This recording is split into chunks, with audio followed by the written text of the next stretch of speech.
we're waiting. Okay, so Jason, I want to know what your thoughts are on everything that you're telling me about as far as the talent of music and how it's come about as far as marketing and all that business.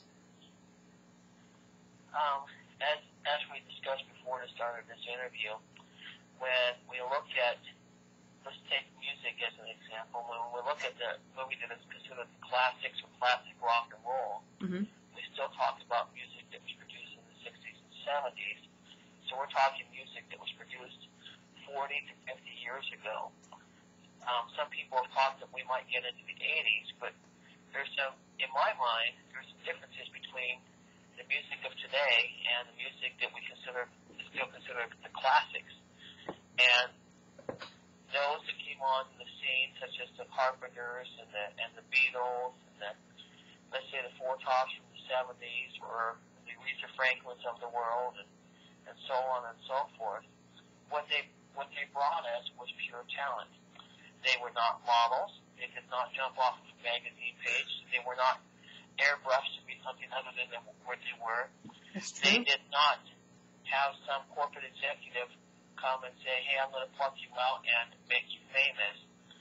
They worked hard and to display their talent to the world, and so we could see their inner beauty rather than their outer beauty. Right. Is there someone here, like at this present time in 2011, that you actually feel is the same, that won't let, like that talent is just there? I mean, because you mentioned to me in our pre-interview about Susan Boyle, and I feel that. And I mean, that woman has amazing talent. But is there...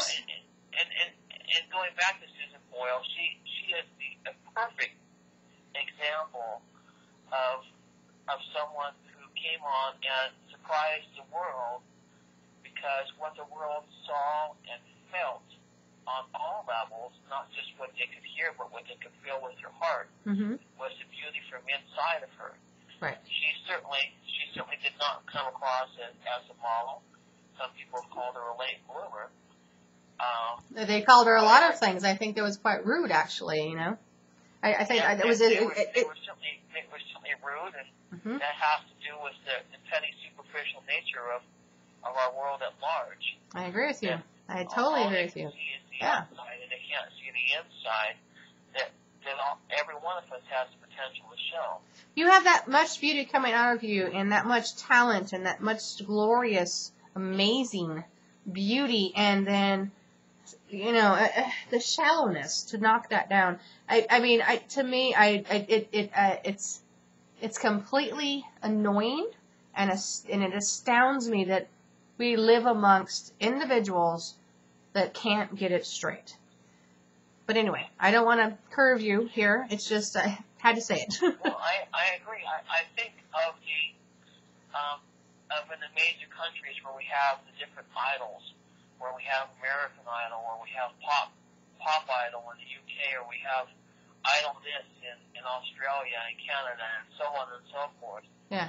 But whether or not these people have talent, the one thing that's been a consistent theme across all of these different mediums is that there may be people who have wonderful talent, but because of the fact they don't have the quote-unquote look of a model or some other person that the world would see as beautiful, we don't ever see those people make it to the stage, or if they do, it's either done with ridicule, or they have a short time in the spotlight. They get their 15 minutes of fame and they're gone. And not because they're not just as good as anybody else, but because of the fact that we're focused more on the looks and the packaging and the marketing And the packaging. than we are on their talent. Do you feel like maybe we've overstepped our stuff and we're just like getting so bored with ourselves that we, that's just why we do this? Why do you think we do this? Also, there's the No, I don't. technology that's been developed. One thing that comes to mind back in the 80s was Tiffany. One of her songs was, I think We're Alone Now. Beautiful song, but it was definitely studio enhanced. And when listening to this singer, when she was not in the studio with Studio One in hand, Mm-hmm. there was nothing exciting or compelling about her singing or her artistry. Oh, so she was boring. Just nothing. In fact, it was quite the shock to hear her acoustically as opposed to enhanced with all of the modern technology that we have today. And that's what I see with a lot of these singers. The monotechnology. So basically, they rise to fame with shock value through language in their lyrics and other things designed to shock and titillate, as opposed to have something that's of value and long lasting. I agree with you. So, what do you think? What do you think we need to do? I mean, seriously. I mean, are we supposed to just go ahead and keep going on with what the media, the major the major stream, okay, and then the major stream, or what like you said to me in the pre-interview, you said, why don't we keep bringing people up from the internet? Well, exactly. One of the sites that there's certainly several sites. One of them comes to mind. I believe it's TopBlip.com. Okay. And you have artists from all over the world who have a chance to take a video of their talent and put it on this site and have people vote. The everyday person. This isn't corporate America or British or corporate Britain or any of these other corporations from around the world. These are ordinary citizens from around the world showcasing their talents and letting people decide for themselves without slick marketing or special technology or anything else, and getting us to see people one-on-one. And we certainly know that the internet has already been doing this for years, mm-hmm. and we have some wonderful talent that's come out of it. As we were talking before in the interview, there's this young woman from the Philippines, beautiful, pure voice, and her voice was posted on some of her performances were posted on YouTube, and before you know it, she was hosted on Oprah Winfrey and with Celine Dion and some of these other people. But the thing is, she didn't come up through some person who said, hey, let's go market this person, let's go package her. Mm-hmm. We have pure, innocent talent where we're hearing the inner voice and seeing the inner beauty, and not just dealing with someone who might be able to be an adequate singer and yet who's packaged extremely well. Exactly. And that's where I see us going for tomorrow. I see that too. The internet and the tools there and the desire for people to be self-published is going to completely change the landscape. Yeah. And we will be able to have classics long into the 21st century and beyond. You know what? You're right. And the nice thing about this whole deal is that we get to bring back art. And I think that's what you're trying to say to me. I mean, I think you have some really good points here, but I think the main thing is that we want to bring back art. We've been shellacked, or we've been, it's been, I'm saying, like, we've been kind of, plastic, it's plastic here, plastic there. And the nice thing about it is that what the deal is that, if you're an artist, you don't want that. You are raw talent, and you don't even need to be known. You live and breathe for your art, correct? And the thing is that when you live and breathe for your art, that's what people want to see. They want to share that with you. It's a love, it's an affection, it's a beautiful, beautiful thing. And so I think that you're right about this. I think about, the internet, and I want to say I push forward to people who, are artists. Go ahead, utilize this internet and the media and YouTube and all that business, because I tell you what, it is the next deal. And it's going to be tough for these guys to make any money when everything's going to be a free forum. And yet at the same time, those who who are willing to completely give of themselves, such as the artists that we consider our classic icons, our Elvis Presley's as an example, and some of the other people that are enduring icons.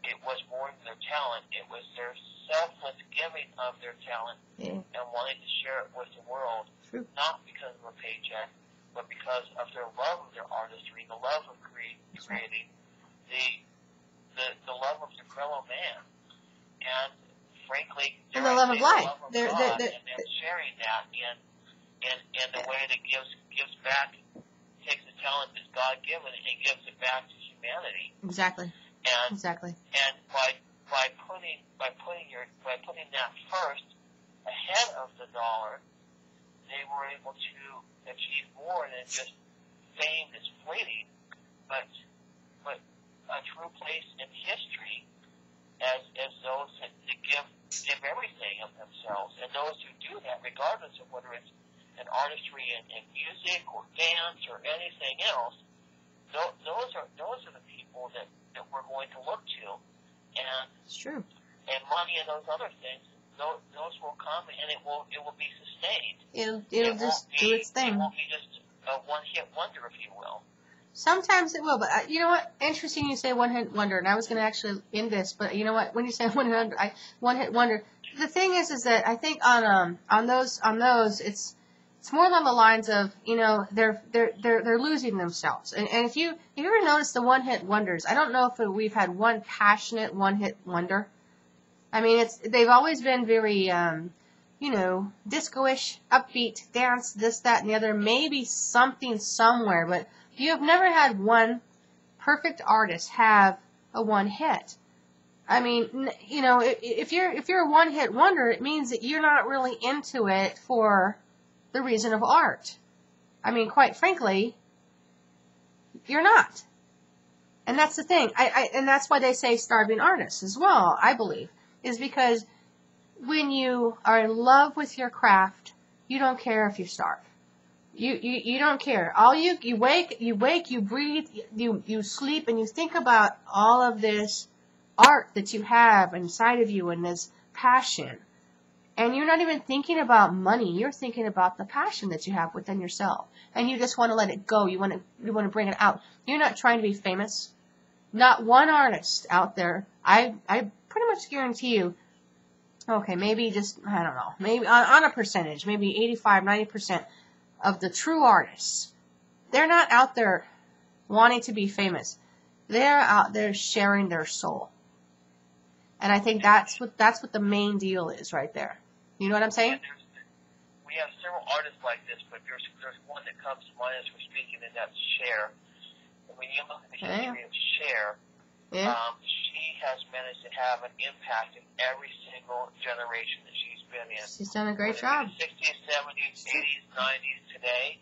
Yep. She is one of those artists who has continued to give of herself and has continued to gain a generation of those who love her for her music and her passion. And she's continued to give generation after generation of herself. It's true. There's certainly other artists such as her, but she's certainly one that comes to mind who's managed to reinvent herself year after year and generation after generation. Very true. And you know what? I don't know what the deal is. I think she bought the Fountain of Youth. So I mean, she doesn't age anymore. So, gosh, I'm gonna go somewhere and knock on her door and say, hey, can I? No, I'm just kidding. she doesn't age. Anyway, all right. So, thank you for the interview. Do you have anything you want to close with? I think we cover it. Just about says it. At the end of the day, if you have aspirations to be in the performing arts, do it first for the love, and everything else will follow. I love it. Sounds good. All right. Perfect. Thank you. Are you going to say thank you? You're welcome. Oh, you're welcome. Okay. You're welcome. All right. Hold on.